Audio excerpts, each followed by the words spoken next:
podcast freak out at the idea of waiting for marriage. The way that Christians have a poor relationship with sexuality, you know, girls on podcasts freak out. I don't know if they do freak out. I bet they are just like pretty normal about it. Let's see. In a world that's saturated with social media content, it seems like everyone and their mom these days has a podcast. But these days I see so many podcasts about relationships, hot takes, spicy topics. Everybody has something to say. Now today I'm going to respond to 3 videos that revolve around the topics of waiting for a marriage and relationships in general. So as always, let's dive in. If you started dating a girl that wanted to wait till after marriage to do the business, Right. at this age, right now, would you do it? No. No, I'm not doing it. I I'm can't not marry doing it. someone without knowing. Exactly. True. Oh, really? True. Yeah, I'm not. Yeah, I agree. Not marrying someone without knowing. I appreciate that this guy's offended, because of course, right? Of a relationship. Serious, bro? Imagine you're on your honeymoon and you find out it sucks. Exactly. but We gotta turn it back. We gotta go back. no way. You would? Yeah. You would wait? Bro, it's like sex isn't the end all be all of a relationship. No, it's not. I agree. It's not the end all be all, but it is absolutely part of your relationship. And more importantly, it speaks to like your mentality. Like you're trad. That's gross to me. Don't be trad is icky to me. I'm fine about like waiting to have sex. I don't know. I don't have like an expectation of sex when I'm dating somebody. But it would be very odd to be like, well, I'm waiting till marriage. I'll be like, all right, peace. I'm good. I'm not trying to marry you just to fuck, you know. It's like a weird mentality to have. Like simply just decide when to have sex without involving marriage in it. You don't have to sign a contract and then get married. Yeah. So you tell me you watching Netflix and you go to sleep? Paul, so you'd stick it out for this girl if she was the girl of your dreams? If she's the girl of my dreams, then the sex is not what's making me stay. Pick me vibes. Paul's a good guy. This is a dumb myth. Now, I'm not married, but I have learned a lot from married couples that I know and I have watched online. The idea I love that every time a Christian is met with this, he'll go to anecdotal evidence. And then if you look at like broad statistical data, like people who have sex and have like, you know, just better world experience are just happier people. And not like having a bunch of sex, just like having like a varied amount of partners and then meeting someone. They have better marriages overall, typically, or better relationships in general, just because they know who they are a little bit more. They've had more experience.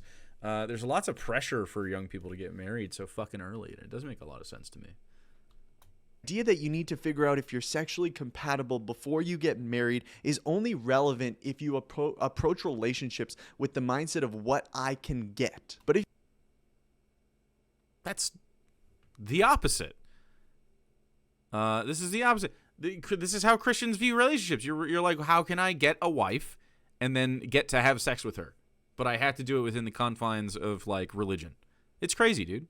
If you approach sexuality in your marriage selflessly, thinking of your spouse's desires before your own, there's no such thing as sexual incompatibility. You don't need to try before you... There is absolutely such a thing as sexual incompatibility.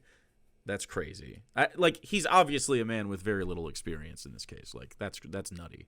Bye. The truth is, it's really just an excuse to get in the sheets with somebody that you're not fully committed to in the covenant of marriage. Sure, I'm not... What? I'm not trying to sneak that through. If you're trying to be a little Christian and wait till marriage, I'm not for you. That's it. That's fine. Like, this is silly. You could talk about, like, healthy sexual habits. I'm not saying go out and just have, like, willy-nilly sex with anybody that shows the barest of interest in you. But, like, it's also not that serious. Like, the most serious thing about sex is that men often violate boundaries. I mean, women violate boundaries too. I've had my boundaries violated. But, like, it's been, like, few and far between, and definitely it's more often that men violate the boundaries of the people that they're trying to fuck. It's almost always the case. And it's often because they come from this kind of society where they're, like, pent up and they're freaking out. and sex is a super big deal. Like he's like, oh my god, without the covenant of marriage. Yeah, I don't know. I've never thought mid-sex, man, this would be so much better if we were married. I'll let you know, I guess, if it changes. To be blunt, based on what I've heard, it's awkward. Yeah, and it can be bad. Sure. Based on what I've heard. It's awkward and can be bad, sure. Wow. Yeah, but what happened to growing together? What happened to like, oh, okay, like we'll figure this out together, as opposed to like some sort of performance where you need to perfectly meet the expectations of your partner, otherwise out the door on the streets for you. It's like, what? I don't think you're hearing what's going on. This guy's actually fucking brain dead, I think. There might not be anything going on in there. He's like hearing none of the criticism and then walking through how someone would talk to a Christian about this. Like, literally, you're like, well, if I can't marry them, like, I have to marry them to have sex. I have to sign a contract before I can have sex. You're making it so much more important. Like, you're centering it. Oh, my God. Otherwise, for normal people, sex is just like part of the whole thing. Like, sex is part of the experience of being in a relationship for a lot of people.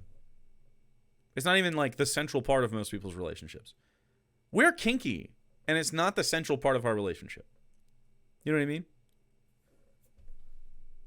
What is this? That's such a toxic way around sexuality and those expectations. Now, for you guys, if your boyfriend or girlfriend or the person you're talking to isn't really receptive to the idea of waiting for sex until you're married, like, that's not something that you should be pursuing. That should be immediate red flag, because God is really clear about that. Like, God is really clear about that. really is. And the truth is, you really don't want somebody either that's like, oh, I guess if that's how you feel, then we can do that. Like, you want somebody that has their own personal convictions about holding to what God says in his word. You don't want... Dude, these people are crazy. How is this how can you how do you look at this and go, yeah, this is a normal way to think about sex and sexuality? He's totally deleting his own subjective experience. He's deleting the experience of others around him, and he's just going with what he assumes this made-up thing wants him to think. It fucks up his logic from the jump. If he wasn't religious, he wouldn't talk about sex this way. It can still be awkward. Bicycles! Be gone. That's right. Are you calling him a thought? No. It's genuine delusion. It is.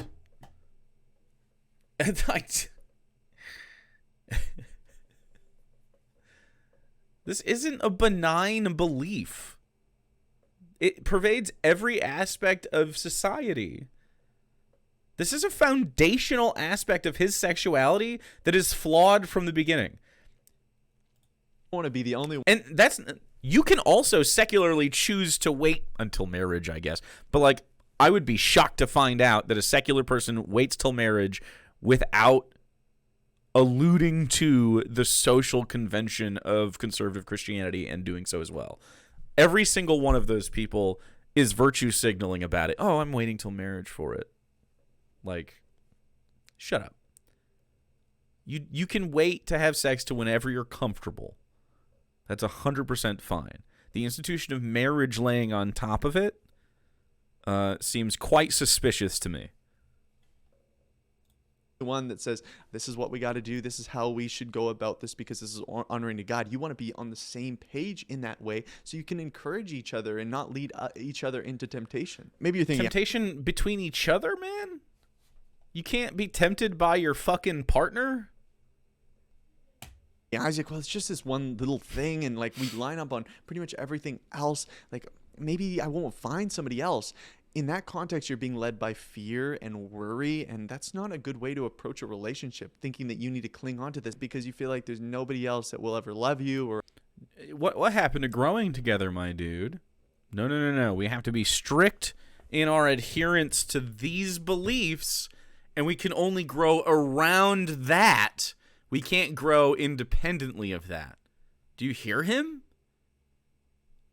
Like, how can you take the side that this is a benign belief that anyone can just freely choose? He is denying reality, and just through that simple act, he puts credence in a made-up entity's thoughts, which don't exist, of course, about his sexuality, which do not apply to him in reality. Like, they don't apply. But he's living this way instead. And now Christians, all of them have this fucking inner turmoil about sex. It's crazy. How do you expect them to have a reasonable reaction to anybody who lives outside of Christian-specific heteronormativity? Because, like, I live outside. I'm a straight guy. Like I said, air quoted straight guy. I'm a straight guy, but I'm like fucking unholy to these people because of the way that we live out of wedlock and we fucking stuff. And I've had extramarital sex or whatever. Like, how will ever accept you. Like, that's just a lie. Ultimately, it's not about finding a perfect person, but you want to make sure that you're on the same page of these core fundamental areas, and make sure you're shored up in this stuff too. Like, where's your foundation? Are you really wanting to stick to the word of God? Is that something that God has placed on your heart to hold as a conviction? It's poison or are you the whole still fucking straying and wobbling around, because it's going to be thought hard process. to go in a relationship with somebody that's also The whole kind of thought wobbly process on what is they poisoned. believe when you're not really shored up in what you believe.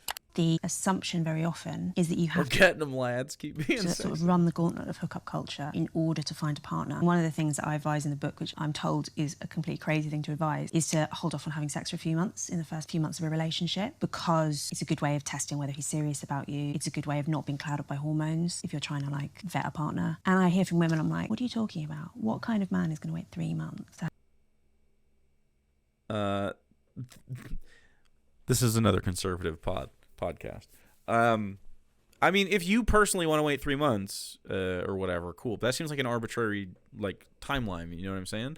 You can wait till whenever you're comfortable to have sex, right, with a person. But to have some kind of, like, fucking clock in your head, like, that's the right time, otherwise it's wrong and slutty, like, you're fucking flawed. It's just crazy, man. I don't know how to keep putting this besides the belief that this stems from has no basis in reality, and it fucks their whole brain. Every time we have to reinforce this because this is what's happening. This is not the only part of this guy's life that is fucked up because of this belief. It's just one of many. If you want to wait to have sex, cool. 3 months? Not just, what does that mean? Why 3 months? Your 3 months with any two people could be drastically different. It could take longer than 3 months. Like, what? Don't put a time limit on it. Just do it when it feels right. But of course, if you're raised in this culture, how are you gonna know when is right? When does it feel right? Because you're rattled with fucking inner guilt. You know what I mean? And the people that you're probably meeting and having sex with are also fucked up by this, which is why I only date atheists. Have sex. A man that's actually really into you, I'd imagine. But it feels impossible. And there you have it, ladies and gentlemen. And even then, atheists are a lot of atheists are apostates, and they share their amount of fuck upness from this as well. We have come full circle. For so long, women were told that empowerment and liberation is sexual freedom. But now people are actually coming to terms with the fact that this Seeing if you on Cobden chat doesn't produce the relationship that they want. Now, for much of the world, it's a purely pragmatic analysis. Well, I should hold off on having sex with this person because that will make our relationship stronger and ultimately, give us a longer, more happy, fulfilling relationship, which isn't a bad idea or want. But ultimately, our goal as Christians is, what does God want us to be doing in this? It's not just kind of what does God want us to be doing, and then constantly thinking, what does this thing that doesn't exist, chat, want me to do? How do we describe this as anything other than delusion? It is a normalized delusion. He's talking about his thought process right now. Well, first I consider what would God want me to do? It doesn't exist. of like, how can I manipulate this relationship to make it work? But truly, what has God commanded of me and what has God desire for me? And so when we look at this idea of trying to like, okay, let's hold off for 3 months so then it can be a little bit better, it won't ultimately mitigate the problem of a lack of commitment or man taking responsibility or being Commitment. What does that mean? You can be committed to someone without ever marrying them. the pursuer, being intentional, or being caring even. Until you are in the covenant of marriage, sex and sexuality will always be a detriment. It will always be a twisting of God's good gift. It will actually bring about destruction as opposed to flourishing, where in marriage, Destruction opposed to flourishing. There's no data to back anything up that says if you have two sexually active people and they get together and they meet each other, that they'll have a worse relationship. In fact, the opposite is true. The less sexually active you are, and between you and your partner, like two virgins often have a hard time staying together. This is, I mean, it's not just about sex. It's mostly about like sexual maturity and your ability to navigate a relationship. It just shows like lack of understanding. It's hard to be in a relationship with somebody because typically we are selfish, right? We think about ourselves a lot, and it takes selflessness to learn how to be in a relationship. And it's hard to do that when you don't have a lot of experience and you don't know stuff about people. Yeah, it's deeply toxic. I mean, feel free to interrupt this guy whenever you want, chat. Take a sex ed break. it is Little booty flourishing. party. It is fruitful. It's amazing, right? But then outside of that context, you think it will bring about closeness within the relationship. No, it brings divide. It brings shame. It brings guilt. And if Shame and guilt. It doesn't. It doesn't do that secularly. This is a Christian phenomenon and a religious phenomenon. Atheists do not feel shame and guilt about just sexual ideas, like having sex and shit like that. The only time those people do have that is when it is informed by their religion. And often people are, when you're an atheist, you're like, oh, well, this is where it's from. I can identify that. I have never met an atheist talk about this kind of thing in regards to sex. How the fuck would he even know? Exactly, right?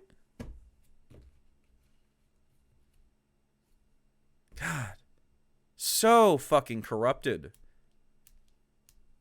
if you or your partner aren't right with God, you have yet to have your heart transformed, then the idea of waiting a little bit to have intimacy isn't really going to do a whole lot, because you or they are still being led by their sinful desires. I hope you have a fantastic day. Calling it sinful to want to fuck your wife. Potential wife. McPlatypus, given one to eat the booty like Squidward.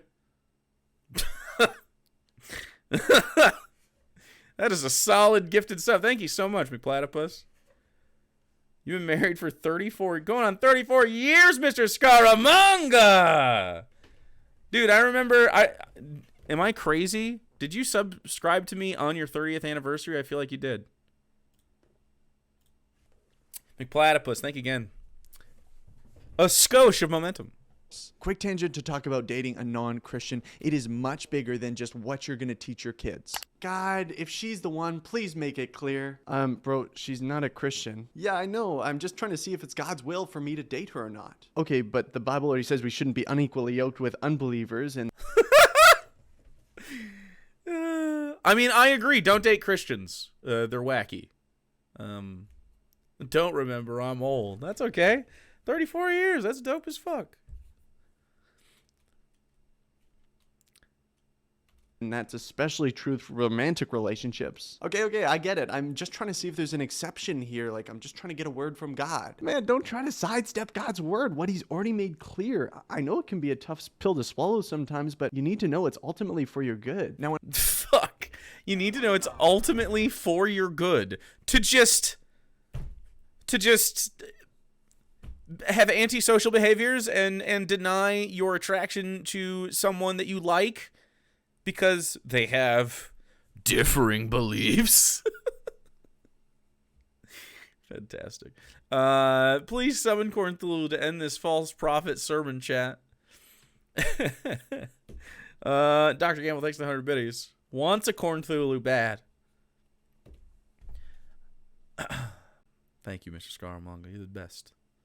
When I talked about this on Instagram, I got significant pushback because people were saying, hey, my mom and my dad, they met and my mom was a Christian and my dad wasn't, but ultimately he became a Christian and now we have a Christian family, and isn't that amazing? So your idea, your belief that you shouldn't date a non-Christian doesn't recognize the reality of that, good things can come from this and God can use this. Look, I have similar stories in my life and with people that I know, but ultimately we need to be asking ourselves the question, are atheists just too smart for us? Because a lot of people stop being stop being Christians when they move away from their families and get other people's perspectives. Most people leave Christianity after they leave their household. They're like what they grew up in.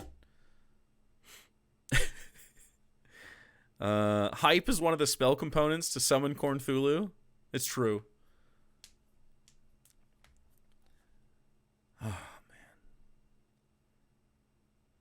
Like, and this all start with the presupposition, of course, that God exists. And so, do you think this guy has any evidence towards the existence of God or the reason he believes that shit?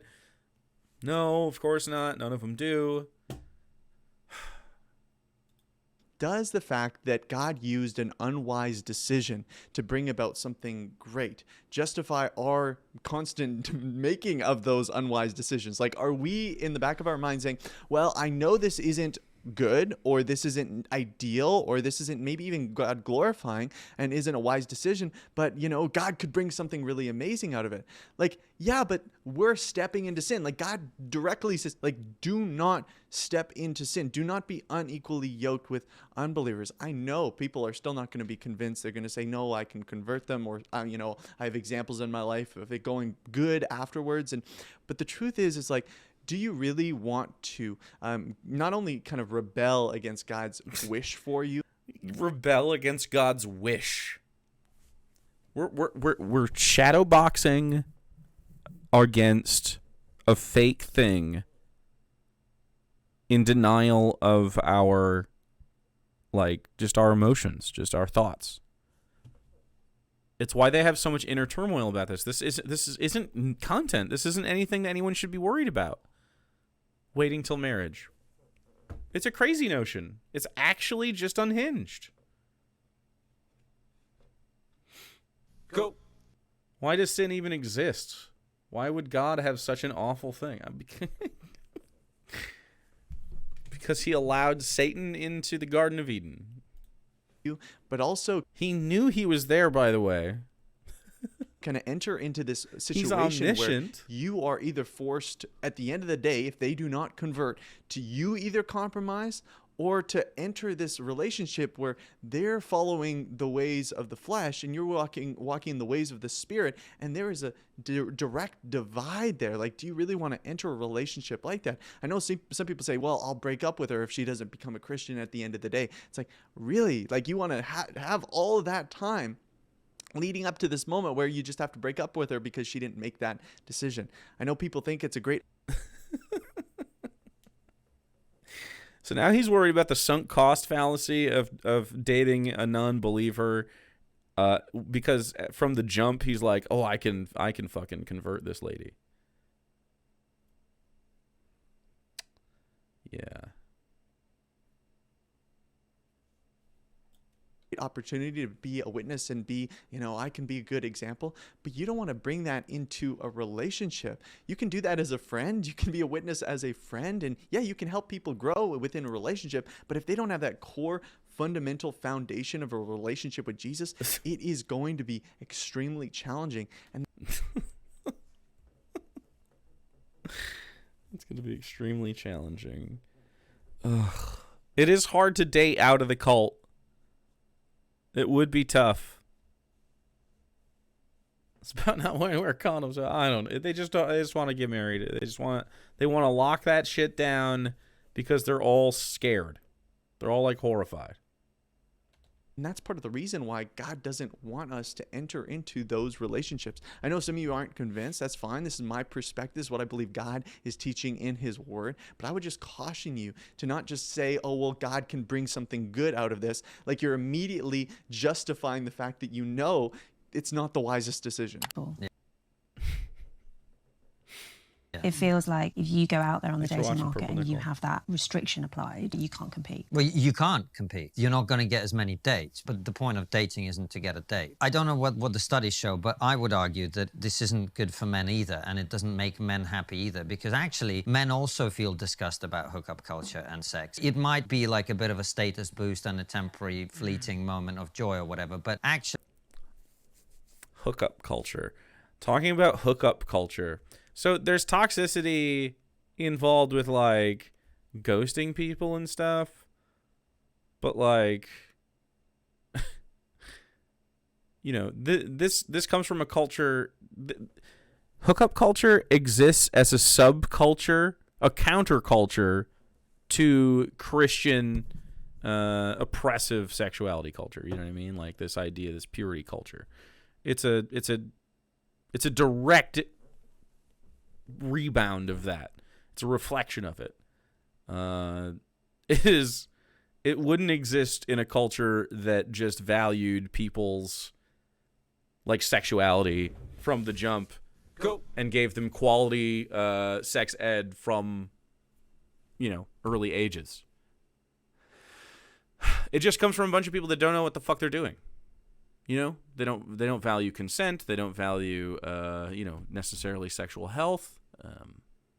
They come from an uneducated group, an undereducated group rather, and it's because of this kind of shit. In a society where we simply educate people from the jump, you're gonna have, not everybody, of course, we're still gonna have societal problems no matter what we fucking do. It's never gonna be perfect. People are complicated monkeys, but we can do our best. And studies show, this guy doesn't know what the studies show. The studies show that as people get more educated on sex ed, all of the problems that they're worried about go down. STDs, teen pregnancies, assaults, you know, other kinds of abuse, depression, all goes down. How did you know what God wants? How can you comprehend the machinations of something that works in mysterious ways? By reading an old book. Actually, I don't think in the long run that makes men happy either. I totally agree. Your goal isn't just to find a date or go out with somebody. Your goal is to find someone that you could see yourself marrying, spending... Okay. Being so pressed about this is the problem. I think you should just go socialize with people with no expectations about whether or not they're going to be your fucking wife. That's creep shit. Just go hang out with people and see if you like them. I do not understand the pressed nature of this. It's so desperate. Like, I just want to spend time. I just want to be comfortable with somebody. How can you be comfortable with me if I'm like, hey, you want to be my wife? Are we going to get married? Oh my God, I think about the future constantly. Oh my God, I just want to lock you down into a fucking marriage right now. I have kids, lots of babies. Babies. So we can eat them, of course, because I'm an atheist, and that's what we do. We eat babies. It's our main source of protein is babies. They only view women as something to have sex with outside of marriage. Usually, yeah. I mean, they're honestly, yeah, they're wombs. I don't know. The rest of your life with, and obviously that's a high expectation, and you don't kind of push that in on a first date. But ultimately, it's like, hey, yeah, that's the purpose. It's not just to go out with random people. It's to say, can I see myself, you know, spending my life with them and also serving God with them? I thought he was going to say serving cunt with them, but he didn't. I think we're often caught up in the mentality of what feels good in the moment. Date someone you can serve cunt not really with. so concerned with the vision of this relationship. Can you build with this person? Can you grow with this person? Outside of their physical characteristics, what do you admire about them? I'll fuck someone because I admire them. What do you mean? You kidding me? Girls with talents? Sexy. Any talented people in chat? Very hot. All important questions. I want to know from you, what are some questions that you would add to that you should be asking yourself as you're evaluating, is this somebody that I want to spend my life with or even just date or go out with? Put those in the comments down below. Look at the thunder! I'm attempting The ultimate to third wheel. simulate Dracula's blood! Thank you, Doc. Hop in here real quick and tell you a little bit about Patreon. Patreon is a way that people Oh my God, no. supported what I'm doing. Click the link in Thing about now onto the video. what do you guys think is the worst thing about being in a relationship? The worst thing. I have an answer in my head, but I'm about to get canceled for this. I'm not. The worst thing about having a relationship? What?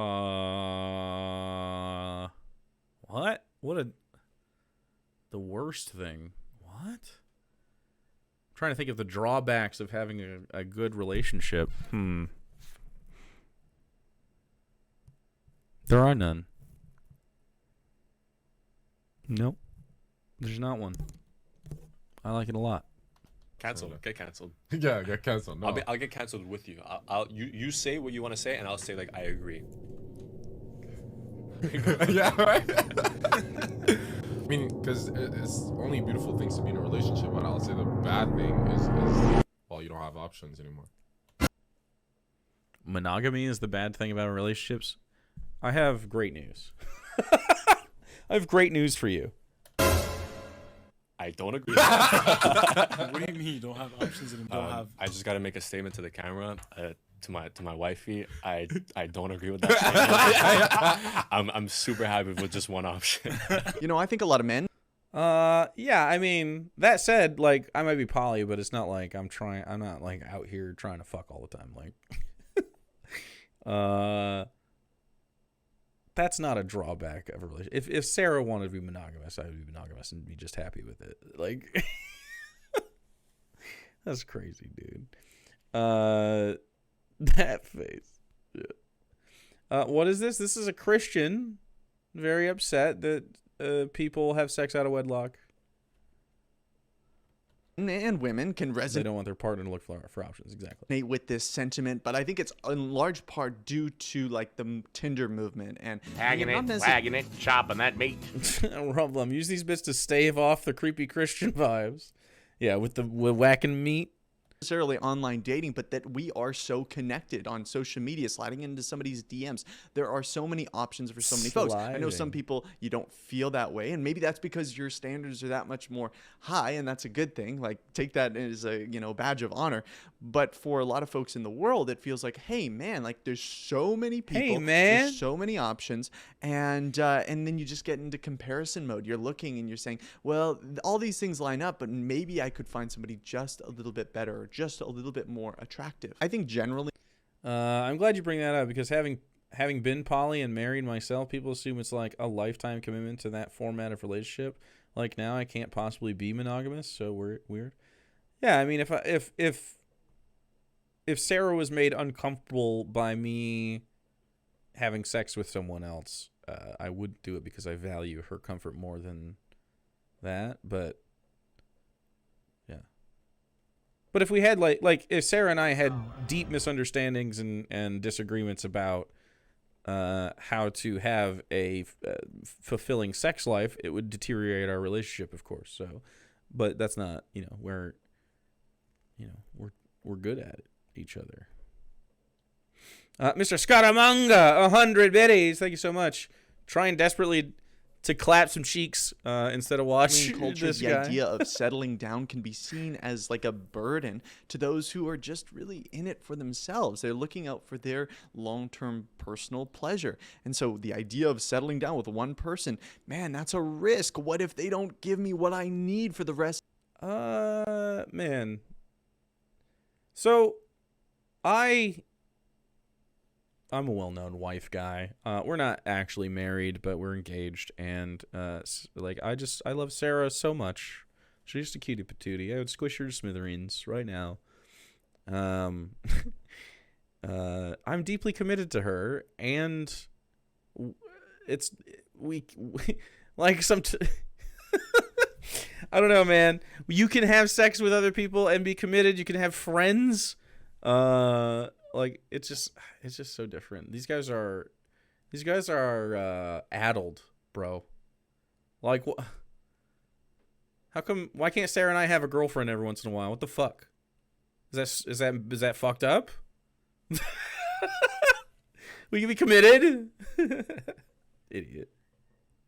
Of my life. Why is it hard to talk about what you want in a relationship, right? At the end of the day, it comes down to what you believe a relationship is for. Yeah, it's about companionship. What's a relationship What for? is wrong with salami? If this motherfucker says serve God, help me, Chad L1 Kenobi, you're my only hope. Oh no, Rublum. Trying to keep momentum. Yeah, it's about finding that romantic connection, Serve and God? being with somebody that you love, and like all of that is great. What I personally need, or my personal satisfaction, or my personal fulfillment, is at the core kind of primary striving or pursuit. I believe ultimately God created relationships to image Him and bring Him glory. A relationship is to bring God glory. Wow. That's so romantic. You have a sweet baby face. You can't imagine me doing. I have a sweet baby face. Wow. So That's God nice, is thank at you. the center, not our own personal needs. That doesn't mean that we push what we want out of a relationship at the door. That doesn't mean we just settle or we push away our own personal preferences. But it means at the core of it, this is about God. And It's not, dude. A relationship is I think I suffer from whiteness. so much more than that, bro. Dr. Gamble, 201 whiteness biddies. Quebeca. Thanks for the 269 as well. You seriously have never once heard of a man's cock referred to as a tallywhacker? Tally whacking, dude. And so that we can be at peace, that when we've kind of been through all the stages of seeing, okay, is there red flags here? Are there yellow flags? Red What are the flags. issues here? Do that we line up on the core beliefs and lifestyle and stuff like that? Like once you've been through that, then you don't need to worry about, okay, like what if we get into this relationship and we maybe even get married and 20 years down the way, like I'm not getting what I need. You don't need to have that be a primary concern, because ultimately it's not about you getting exactly what you need all the time. No one is saying anything about getting what you need all the fucking time, but it's absolutely about being as happy as you can in your life. The point of life is Smoking to be blunts was a happy. daily routine since 13. Smoking blunts! I was a fat kid smoking weed. That's a too. great spot to end it. Thank you, chat. We don't need to hear the very last thing he Hacking says it, here. As he wagging talks it, about. chopping that meat. We're hacking and whacking and chopping meat. This is bad. This is not good. Please get sexual education I hope you to the Christians. have a fantastic day. Get it immediately. That's the end of this video.